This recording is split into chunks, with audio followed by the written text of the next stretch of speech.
नमस्कार। सुबह के 8 बज चुके हैं और वक्त हो चला है टॉप एजेंडे का। मैं हूं आपके साथ ऋतु तिवारी पोखरियाल। बुलेटिन की शुरुआत करेंगे जहां एटा दौरे पर सीएम योगी आदित्यनाथ आज रहने वाले हैं। सुबह करीब 9:30 बजे अलीगढ़ से एटा पहुंचेंगे सीएम। जवाहर तापीय परियोजना का निरीक्षण करेंगे। एटा में कई विकास योजनाओं का लोकार्पण भी करते हुए नजर आएंगे। तो निर्माणाधीन मेडिकल का भी करेंगे निरीक्षण। जनप्रतिनिधियों के साथ बैठक भी करेंगे सीएम योगी आदित्यनाथ। तो आपको बता दें, लगातार ताबड़तोड़ दौरे पर सीएम योगी आदित्यनाथ है। कल जहां पर मुरादाबाद और अलीगढ़ दौरे पर सीएम योगी रहे, तो वहीं आज प्रदेश के मुखिया एटा जाएंगे। करीब 9:30 बजे का वो वक्त होगा जब वो अलीगढ़ से एटा के लिए पहुंचेंगे और वहां पर कई सारी परियोजनाओं का निरीक्षण करेंगे। इसके साथ ही कई सारी परियोजनाओं का लोकार्पण भी करेंगे। तो वही जनप्रतिनिधियों और अधिकारियों के साथ बैठक करते हुए भी सीएम योगी आदित्यनाथ नजर आएंगे। और इसके साथ ही देखिए, एटा में तमाम व्यवस्थाएं भी दुरुस्त की जा रही हैं। जब से सीएम का दौरा होने वाला है, तब से ही अधिकारियों की तरफ से लगातार पूरे जिले को चमकाने में लगाया जा चुका है। हर अधिकारी जिले को दुरुस्त करने में लगा हुआ है ताकि किसी तरह की कोई खामियां ना मिले। क्योंकि सीएम योगी आदित्यनाथ जब भी जिलों के दौरे पर होते हैं, औचक निरीक्षण करते हुए भी नजर आते हैं और किसी तरह की अगर खामियां मिलती है तो तुरंत उस पर नाराजगी भी जाहिर करते हैं, फटकार भी लगाते हैं। और इसी को देखते हुए अधिकारी कोई भी किसी भी तरह का रिस्क नहीं लेना चाहते और किसी भी तरह की कोई लापरवाही नहीं बरतना चाहते, क्योंकि सीएम योगी आदित्यनाथ को लापरवाही बिल्कुल बर्दाश्त नहीं है और कामों में कामचोरी भी बर्दाश्त नहीं है। और इसी को देखते हुए कहीं ना कहीं अब पूरे जिले को चमकाया जा रहा है। सड़कें दुरुस्त की जा रही हैं, सफाई अभियान चलाया जा रहा है, नगर निगम अपने कामों में जुटा हुआ है। तो करीब 9:30 बजे एटा पहुंचेंगे सीएम योगी आदित्यनाथ, जिसके बाद कई सारे कार्यक्रमों में हिस्सा लेंगे। सबसे पहले निरीक्षण का कार्य करेंगे।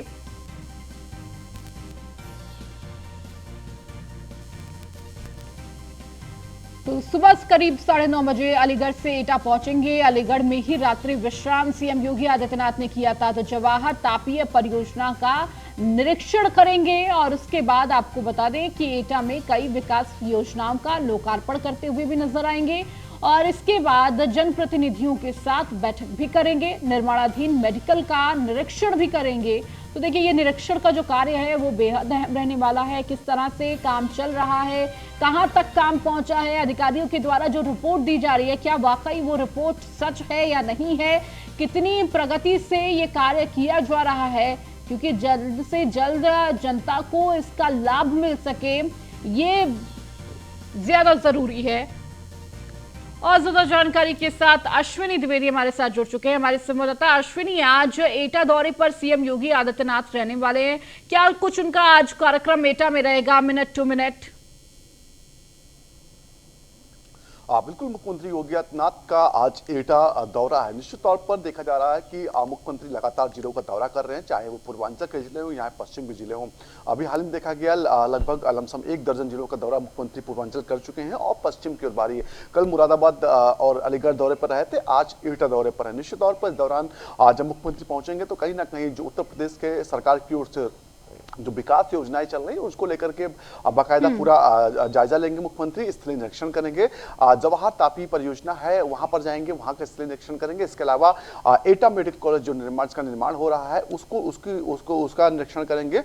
क्योंकि मुख्यमंत्री का मानना है कोई भी योजना उत्तर प्रदेश के अंदर चल रही हो तो समय उसको पूरा किया जाए, क्योंकि जब समय बढ़ता है, टाइम लिमिट बढ़ती है तो उसमें ज्यादा पैसा खर्च होता है और साथ ही साथ लोगों को जो जनता होती है उसको भी समस्या होती है, क्योंकि उसको आस लगी होती है कि इस समय तक ये चीज हमें सुविधा मिल जाएगी, लेकिन नहीं मिल पाती तो समस्या होती है।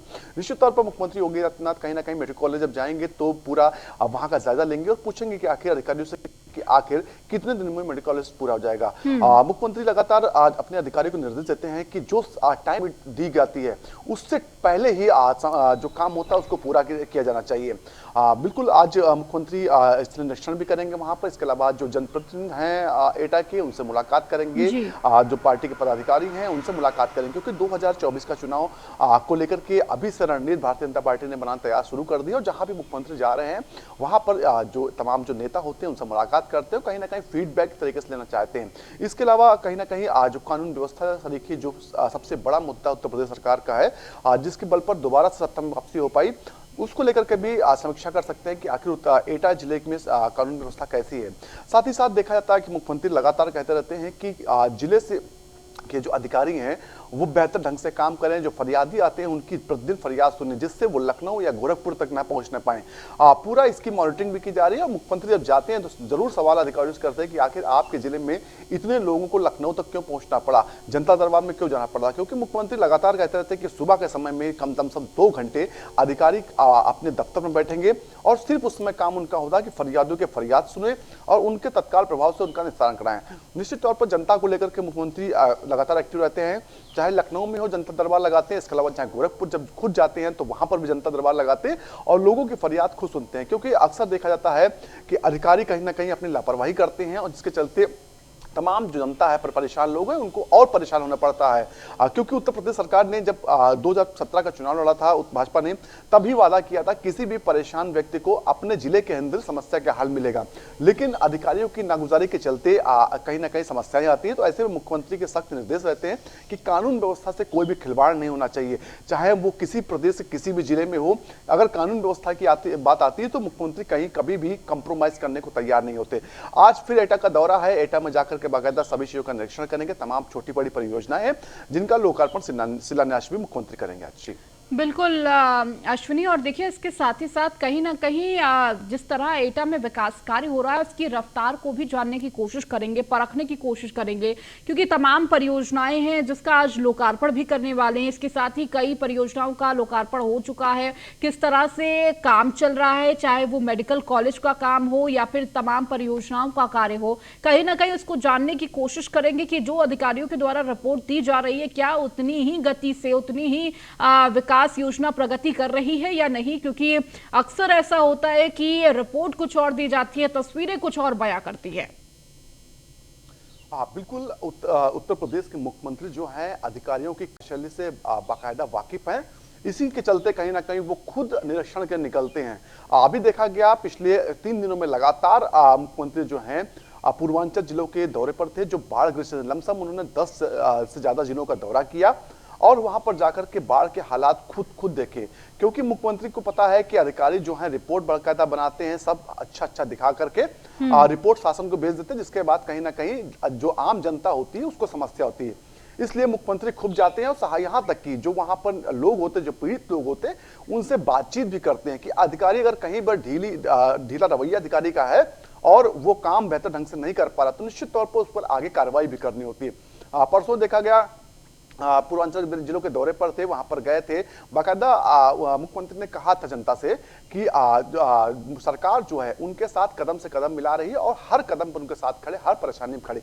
एक वादा होता है जो जनता से, अगर कोई इतना बड़ा मुखिया प्रदेश कर रहा तो कहीं ना कहीं परेशानियों के समय में भी उनको ढांढस बनता है, कहीं ना कहीं परेशानियों के समय उनको उम्मीद होती है कि उनकी सरकार, उनका मुखिया प्रदेश का उनके साथ है। निश्चित तौर पर एटा में भी जब मुख्यमंत्री जाएंगे तो कहीं ना कहीं वहां के तमाम जो परियोजनाएं उनका जायजा भी लेंगे और तमाम जो जनप्रतिनिधि होंगे उनसे मुलाकात करेंगे, साथ ही साथ जिले के अधिकारियों का फीडबैक भी लेंगे। क्योंकि अक्सर कहा जाता है, अक्सर शिकायतें आती रहती है कि जनप्रतिनिधियों की सुनवाई जिले के अधिकारी नहीं करते हैं। ऐसे में मुख्यमंत्री लगातार हिदायत देते हैं, जिलाधिकारी हो चाहे तमाम अन्य अधिकारी हो, कि जो भी अगर सही फरियाद के सही सिफारिश हो रही है तो बिल्कुल उसकी सुनवाई हो, लेकिन गलत सिफारिश बिल्कुल ना हो।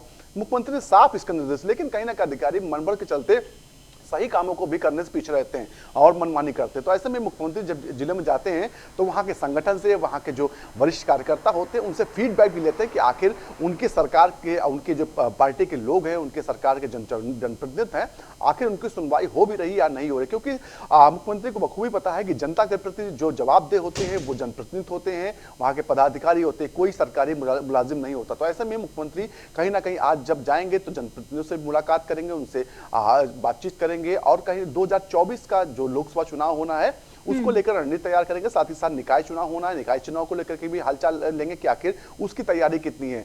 निश्चित तौर पर मुख्यमंत्री को भी पता है कि पश्चिमी उत्तर प्रदेश काफी महत्वपूर्ण इस बार लोकसभा चुनाव के लिए है, क्योंकि पिछली जो 2019 का लोकसभा चुनाव हुआ था, सबसे ज्यादा अगर नुकसान हुआ था पश्चिमी उत्तर प्रदेश में ही भारतीय जनता पार्टी का हुआ था, चाहे वो सहारनपुर की सीट हो, चाहे मुरादाबाद की सीट हो।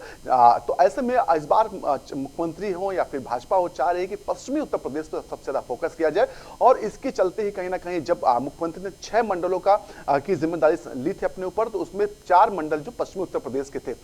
एक बार फिर आज मुख्यमंत्री पश्चिमी उत्तर प्रदेश में हैं और एटा पहुंचेंगे, निरीक्षण करेंगे, वहां पर जनता से जुड़े हुए मुद्दों को जानेंगे कि आखिर जनता के लिए जो सरकार द्वारा काम चलाए जा रहे हैं, जो परियोजनाएं चलाई जा रही, वो आखिर किस हद तक और किस समय सीमा में पूरी हो रही हैं। जी बिल्कुल अश्विनी, और इसके साथ ही अश्विनी, एटा में तमाम लाभार्थियों को प्रमाण पत्र बांटते हुए भी नजर आएंगे सीएम योगी आदित्यनाथ। कहीं ना कहीं लाभार्थियों से बातचीत करते हुए भी नजर आएंगे सीएम। बिल्कुल, अभी आपको हमने यही बताया कि मुख्यमंत्री किसी भी जिले में जाते हैं तो वहां के जो परेशान लोग होते हैं या फिर जो लाभार्थी होते हैं उनसे सीधा संवाद करते हैं, ना तो किसी अधिकारी को बीच में लाते हैं, ना तो किसी जनप्रतिनिधि को लाते हैं, ना किसी मंत्री को लाते हैं।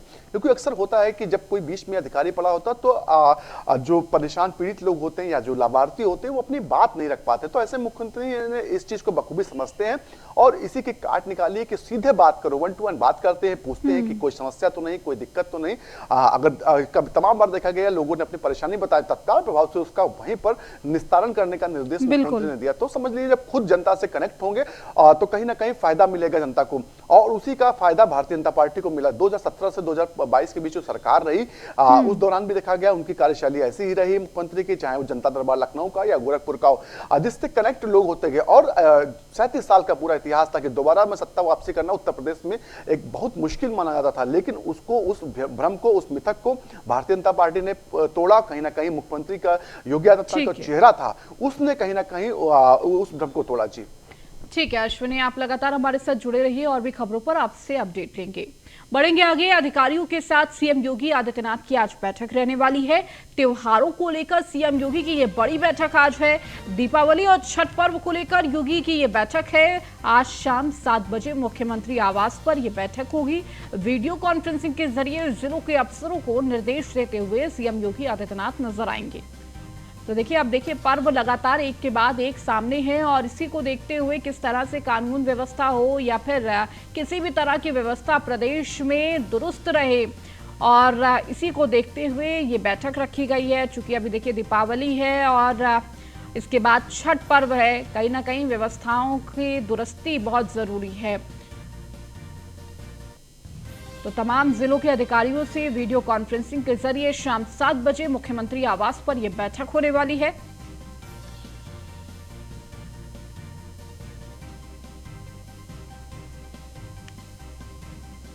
और ज्यादा जानकारी के साथ हमारे सहयोगी अश्विनी लगातार हमारे साथ जुड़े हुए हैं। अश्विनी, आज बेहद अहम बैठक सीएम योगी आदित्यनाथ लेने वाले हैं, क्योंकि हम सब जानते हैं कि आगे आने वाले कई त्योहार हैं और इसको लेकर कहीं ना कहीं उत्तर प्रदेश में तमाम लोग, भीड़ भाड़ हो या फिर तमाम व्यवस्थाएं, उसको लेकर जायजा भी लेंगे। किस तरह से व्यवस्था की जा रही है उसका भी अनुमान लगाएंगे। इसके साथ ही तमाम निर्देश देते हुए भी नजर आएंगे। बिल्कुल, आज उत्तर प्रदेश के मुख्यमंत्री एक बड़ी बैठक करने जा रहे हैं, जिसमें तमाम जिलों के जो जिलाधिकारी हैं, एसएसपी हैं, एसपी हैं, वो वीडियो कॉन्फ्रेंसिंग के माध्यम से जुड़ेंगे। निश्चित तौर पर आगामी जो त्यौहार आने वाले, चाहे दीपावली हो, चाहे छठ पूजा हो, तमाम अन्य त्यौहार हो, उनको लेकर के ये बैठक होने वाली है, क्योंकि उत्तर प्रदेश में माहौल कहीं ना बिगड़े, कानून व्यवस्था कहीं खराब ना होने पाए, इन तमाम चीजों को लेकर के बैठक होगी, जिसमें मुख्यमंत्री खुद जुड़ेंगे। इसके अलावा जो प्रमुख सचिव गृह हैं वो रहेंगे, डीजीपी रहेंगे, एडीजी लॉ एंड ऑर्डर रहेंगे। इसके अलावा प्रदेश के जब तमाम जो एडीजी लेवल जोन है वो रहेंगे। इसके अलावा डीआईजी, आईजी, एसएसपी, तमाम अधिकारी जुड़ेंगे। निश्चित तौर पर जो अगले कुछ दिनों में जो त्यौहार होने हैं, बाकायदा उसको लेकर ब्रीफ करेंगे मुख्यमंत्री कि कैसे काम करना है, किस प्रकार से सौहार्द बनाए रखना है, कहीं पर भी कोई दिक्कत नहीं होगी। क्योंकि इससे पहले भी देखा गया जब मुख्यमंत्री कानून व्यवस्था को लेकर या त्योहारों को लेकर कोई बैठक करते हैं, साफ सख्त निर्देश देते हैं कि कहीं पर भी कोई छुटपुट घटना भी होती है तो अधिकारी उसको गंभीरता के साथ लें, तत्काल प्रभाव से कार्रवाई करें। क्योंकि अक्सर देखा था छुटपुट घटनाएं ही बाद में बड़ी होती हैं, तो वहां पर अधिकारियों की लापरवाही रहती है। तो ऐसे मुख्यमंत्री आज कहीं ना कहीं अधिकारियों के पेच कसेंगे और उनको बाकायदा बताएंगे कि किस तरह से काम करना, उत्तर प्रदेश सरकार की मंशा क्या है और कैसे काम करना है। निश्चित तौर पर इससे पहले भी देखा गया जब मुख्यमंत्री ने इस तरह की बैठक की तो बाकायदा चाहे पेट्रोलिंग की बात हो, चाहे अपराधियों के खिलाफ अभियान चलाना हो, चाहे जो ड्रग माफिया होते हैं उनके खिलाफ अभियान चलाना हो, इन तमाम लोगों पर कार्रवाई करने के निर्देश भी मुख्यमंत्री देते हैं। निश्चित तौर पर आज एक बार फिर उत्तर प्रदेश के मुख्यमंत्री जो है तमाम अधिकारियों को निर्देश देते हुए दिखेंगे कि आखिर किस तरह से उत्तर प्रदेश के काम करना और त्योहारों के माहौल में किस तरह का जो है काम करना है, उस दौरान कैसे जो है ड्यूटी करनी है, कैसे कैसे क्या करना है, इन तमाम चीजों को आज ब्रीफ करेंगे मुख्यमंत्री जी। बिल्कुल अश्विनी, और ये ब्रीफ कहीं ना कहीं आगे आने वाले त्योहारों में नजर भी आने वाला। देखिए अभी त्योहार शुरू ही होने वाले, एक हफ्ते बाद जहां दीपावली का त्योहार है उसके बाद छठ पर्व है। लोगों में भी कहीं ना कहीं उत्साह देखने को मिल रहा है, लोग अपने घर जाने को, जो बाहर हैं वो अपने घर जा रहे हैं, और इस तरह से व्यवस्था अभी से दुरुस्त की जा रही है। क्या अधिकारियों की तरफ से ऐसी व्यवस्थाएं मिल रही हैं? बिल्कुल, मुख्यमंत्री ने पहले भी कहा था कि त्योहार, कोई बड़ा त्योहार चाहे होली हो चाहे दीपावली हो, उस दौरान चाहे लोगों के आवाजावन के लिए परिवहन विभाग हो उसको भी कहते हैं एक्टिव रहना चाहिए, चाहे वो खाद्य रसद विभाग हो, छापेमारी लगातार होनी चाहिए, क्योंकि अक्सर मुख्यमंत्री ने कुछ दिन पहले ही निर्देश दिया कि मिलावटखोर जो है, जो खाने की पीने की चीजें मिलावट करते हैं उन पर सख्त कार्रवाई होनी चाहिए। तो ऐसे में एक बार फिर तमाम अन्य अधिकारी भी जुड़ेंगे, उसमें मुख्यमंत्री निर्देश देंगे कि अभियान चला करके ऐसे लोगों पर कार्रवाई की जो खाने पीने के सामान में मिलावट करते हैं या फिर जो परिवहन व्यवस्था है उनको सुधारा जाए, क्योंकि दिवाली के समय में भारी संख्या में लोग दूसरी जगहों से उत्तर प्रदेश में आएंगे और एक जगह से दूसरी जगह ट्रेवल करेंगे। ऐसे में परिवहन विभाग जितना बेहतर काम करेगा उतनी सुविधाएं लोगों को रहेंगी। निश्चित तौर पर इन तमाम बिंदुओं को लेकर चर्चा करेंगे। चर्चा के बाद कहीं ना कहीं जो अधिकारी होंगे उनके लिए भी एक रोड मैप तैयार हो जाएगा और उसी रोड मैप पर उनको तो काम भी करना पड़ेगा। जी ठीक है, बहुत बहुत शुक्रिया अश्विनी तमाम जानकारियों को देने के लिए। तो त्योहारों को लेकर जिस तरह से आज बैठक की जा रही है, बेहद अहम ये बैठक मानी जा रही है। शाम 7 बजे ये बैठक होगी और तमाम किस तरह से व्यवस्था करनी है और क्या कुछ कड़ी कार्रवाई करनी है कि किसी तरह से कोई अव्यवस्था ना फैले, और इसी को देखते हुए सीएम का ये बैठक जो वीडियो कॉन्फ्रेंसिंग के जरिए हर जिले के अधिकारी इस पे जुड़ेंगे, डीएम जुड़ेंगे, एसएसपी जुड़ेंगे और तमाम दिशा निर्देश देते हुए सीएम योगी आदित्यनाथ नजर आएंगे।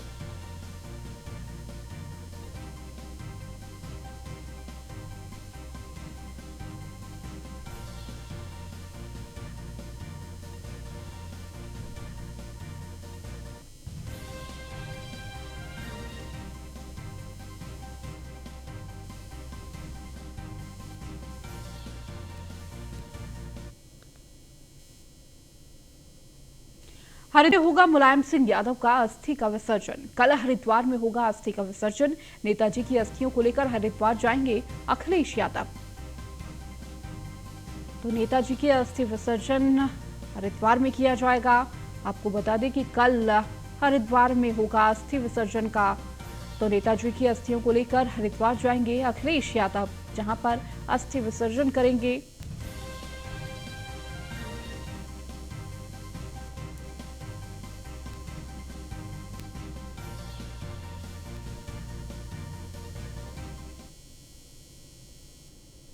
और अब खबर बुलंदशहर से, जहां 2 चचेरे भाइयों की हत्या करने का मामला सामने आया है। आरोपी दिल्ली पुलिस का सिपाही गिरफ्तार। तो एसएसपी ने गिरफ्तारी पर रखा था 25,000 का इनाम। तो साथी के साथ मिलकर की थी दोनों चचेरे भाइयों की हत्या। इस्लामपुर पुलिस थाना के आरोपी को किया गया गिरफ्तार। तो 2 भाइयों की हत्या कर फरार था। एसएसपी ने गिरफ्तारी पर रखा था 25,000 का इनाम। तो साथी के साथ मिलकर 2 चचेरे भाइयों की हत्या कर दी गई थी, जिसके बाद आरोपी ये फरार था। तो इस्लामपुर पुलिस थाना ने आरोपी को गिरफ्तार किया है। तो बुलंदशहर से ये बड़ी खबर दे रहे हैं, 2 चचेरे भाइयों की हत्या के मामला, जिसमें आरोपी दिल्ली पुलिस का सिपाही गिरफ्तार हो गया है। कई दिनों से इसकी तलाश थी और देखिए 25,000 का इनाम भी रखा गया था।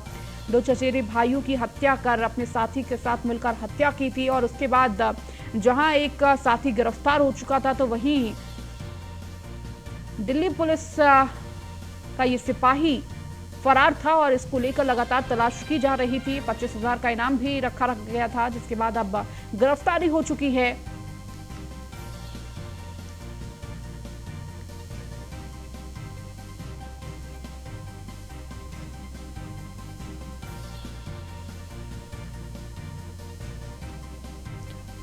तो बड़ी खबर आपको बुलंदशहर से दे रहे हैं।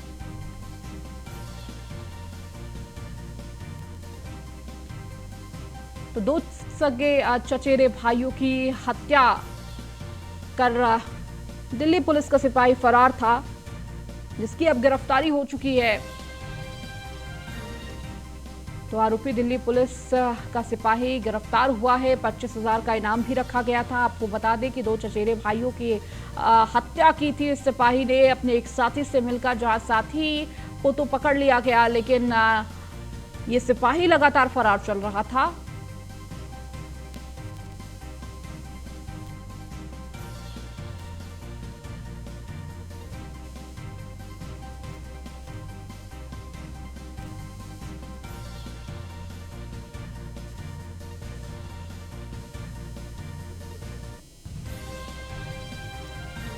और ज्यादा जानकारी के साथ परविंदर लोधी हमारे साथ, हमारे संवाददाता जुड़ चुके हैं। परविंदर, क्या कुछ जानकारी? देखिए, बड़े दिनों से इसकी तलाश थी। जिस तरह ये हत्या की गई थी उसके बाद हर कोई इस सिपाही की तलाश कर रहा था। हालांकि साथी की गिरफ्तारी हो चुकी थी, लेकिन देखिए सिपाही फरार चल रहा था और अब उसकी भी गिरफ्तारी हो चुकी है।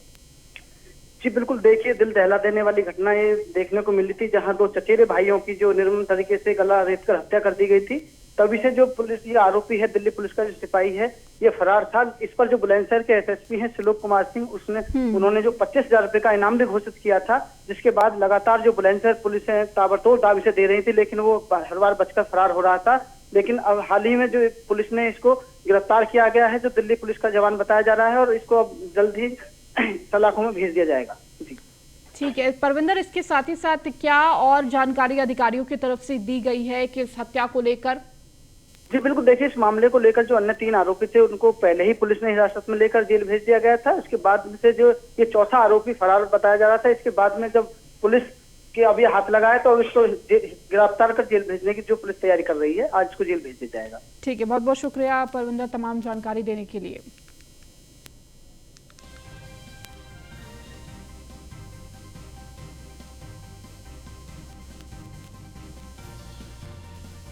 कुछ दिनों पहले थाना सलेमपुर में एक घटना हुई थी, जिसमें कि एक हत्या कारित की गई थी। इसमें पूर्व में 3 लोगों को गिरफ्तार कर लिया गया था। इसमें एक अभियुक्त वांछित चल रहा था, जो कि दिल्ली पुलिस में सिपाही है। उस पर मेरे द्वारा 25,000 रुपये का इनाम घोषित किया गया था।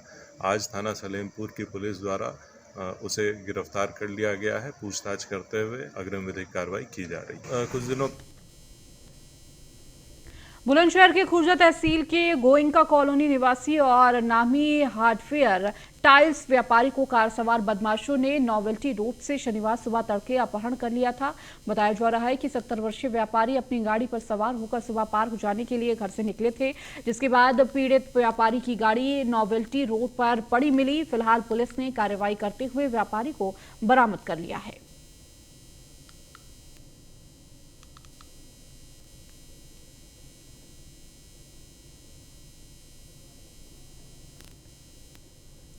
टॉप एजेंडे में आप बात करेंगे बुलंदशहर की, जहां पर बेसिक शिक्षा विभाग के बाबू ने बेचा ईमान। तो एरियर और सिलेक्शन ग्रेड पे के नाम पर ली है रिश्वत लेने का वीडियो वायरल।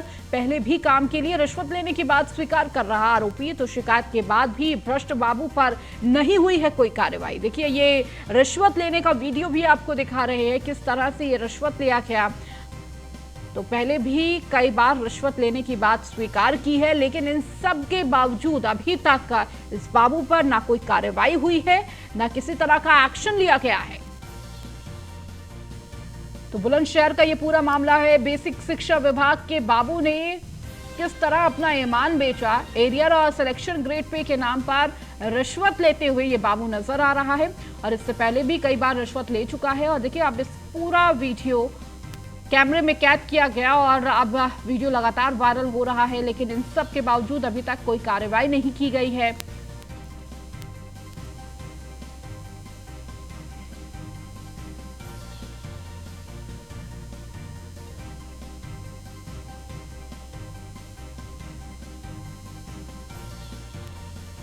और ज्यादा जानकारी के साथ संवाददाता अशोक कुमार हमारे साथ जुड़ चुके हैं। अशोक, ये बुलंदशहर का वीडियो लगातार वायरल हो रहा है, जिसमें बाबू किस तरह से एरियर और सिलेक्शन ग्रेड पे के नाम पर रिश्वत लेते हुए नजर आ रहा है। और देखिए, रिश्वत लेने का ये वीडियो लगातार वायरल तो हो रहा है, लेकिन अभी तक कोई कार्रवाई नहीं हुई है। बिल्कुल, आपको बता दूं कि शिक्षा विभाग का ये बाबू है और रिश्वत लेने के लिए टीएल बनाने के लिए सैलरी बढ़ाने का कुछ मामले में इसने रिश्वत लेने का एक वीडियो वायरल हुआ। वीडियो में आप देख सकते हैं किस अंदाज में बाबू फाइल में पैसे रखता है और रखने के बाद मुस्कुरा रहा है। हालांकि न्यूज़ वन इंडिया इस पूरी प्रमुखता से इस खबर को चला रहा है और लगातार हमने शिक्षा विभाग के अधिकारियों से संपर्क साधने की कोशिश की कि फोन नहीं रिसीव किया। अब देखना होगा कि न्यूज़ वन इंडिया इस खबर को प्रमुखता से चलाने के बाद में बाबू पर क्या कार्रवाई होती है। जिस तरीके से उत्तर प्रदेश की सरकार लगातार जीरो टॉलरेंस की बात करती है और रिश्वत लेने वाले अधिकारियों के खिलाफ सीएम योगी का हंटर चल रहा है। अब देखना होगा इस बाबू के खिलाफ क्या कार्रवाई होती है। ठीक है, बहुत बहुत शुक्रिया अशोक तमाम जानकारी देने के लिए। ग्रेटर नोएडा के कारोबारी प्रवीण शर्मा की हुई है भारत वापसी। पूर्व दिनों में कंपनी के टूर पैकेज से गए थे स्विट्जरलैंड, तो शक के आधार पर धाबी एयरपोर्ट में रोक लिया गया। धाबी पुलिस के गलत फहमी का शिकार हुए हैं प्रवीण। तो प्रवीण शर्मा से मिलती थी फरार आरोपी की शक्ल। डीएम यूपी सरकार भारत सरकार से मांगी थी मदद। तो सुहास एलवाई ने मामले के संज्ञान में लेते हुए कराई मदद। तो प्रवीण ने डीएम और भारत सरकार का धन्यवाद किया। और ज्यादा जानकारी के साथ नोएडा से ब्यूरो चीफ निशांत शर्मा जुड़ चुके हैं। निशांत, क्या कुछ जानकारी इस पूरे मामले को लेकर?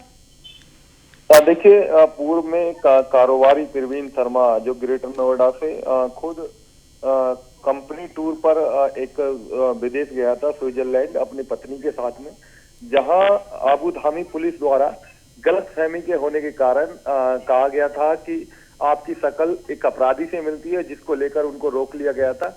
हालांकि उनकी पत्नी को वापसी कर दिया गया था, जिसकी शिकायत परिवार वालों ने नोएडा के डीएम सुहास एलवाई से की और मदद मांगी।